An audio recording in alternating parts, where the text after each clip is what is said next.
আসসালামু আলাইকুম। প্রত্যেকটা মাফিয়া ফ্যাসিবাদী ও স্বৈরাচারী সরকার তার সরকারকে টিকিয়ে রাখার জন্য কয়েকটি স্তর বিশিষ্ট নিরাপত্তা বেষ্টনী তৈরি করে রাখে।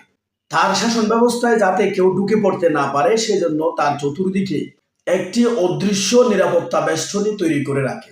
সাম্প্রতিক পলায়ন করা স্বৈরাচারী সরকার দেশ থেকে পলায়ন করলেও তাদের দোসরদেরকে দেশের বিভিন্ন গুরুত্বপূর্ণ স্থানে রেখে গেছে। বর্তমান অন্তর্বর্তী সরকার তাদের ব্যাপারে কঠিন সিদ্ধান্ত গ্রহণ না করলে এই অন্তর্বর্তী সরকারের কোনো প্রকল্পই পরিপূর্ণ সফলতার মুখ দেখতে পাবে না। একটি কলসিতে ছিদ্র রেখে যেভাবে সেই কলসিটি পানি দিয়ে পূর্ণ করতে পারবেন না বা পূর্ণ করলেও সেই পানি ধরে রাখতে পারবেন না, ঠিক একইভাবে স্বৈরাচারের কোনো দোসরকে দেশের কোনো গুরুত্বপূর্ণ পদে বহাল রেখে দেশের উন্নয়ন সম্ভব নয়। তাই বর্তমান অন্তর্বর্তী